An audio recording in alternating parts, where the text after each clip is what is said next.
Here we go again. Another example of a politician going on TV or radio, being interviewed, being asked questions, and not really answering it directly.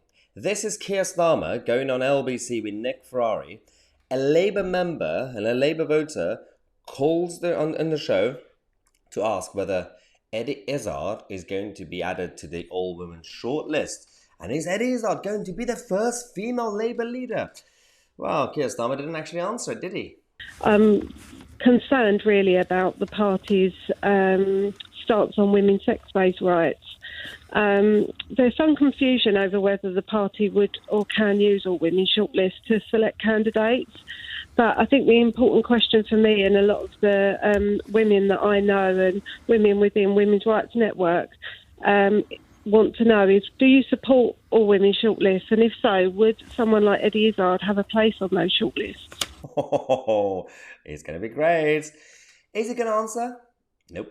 Well, Vic, let me just set this out as a matter of principle, starting with perhaps the obvious that, for 99.9% of women, everything is a matter of biology, and I'm very, very supportive of that. We have been the party of equality for women for many, many years, and lots of the changes in the laws in relation to equality have been because of a Labour government. He's basically not going to answer the question. He's not going to answer the question. And then Nick Ferrari has to bring it back. After about 2.5 minutes, this happened. Would Eddie Izzard qualify to be on the Labour all-women shortlist? Well, Nick, I'm not going to discuss individuals. Obviously, we'll look at each case as they come up, but I'm not going to discuss individuals on a programme like this. So it wasn't a no. Is it case by case? So you're going to deal with his case? One of your colleagues Rosie Duffield, has said she would leave the Labour Party. Quotes, "I will not be a hypocrite. I won't lie down. I won't say that a man is a woman. Eddie Izzard is not a woman. I'm absolutely not the only Labour woman MP who will leave the party if Eddie Izzard gets to an all-women shortlist." So I ask again, in the view of the Labour leader, you're the leader of the party, can Eddie Izzard be on an all-women shortlist for the seat of Sheffield Central?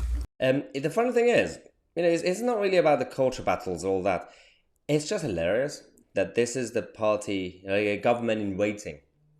And they are still busy talking about this.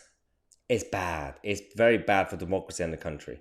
Well, Nick, I'm not going to discuss individual cases. I know Rosie Duffield's position.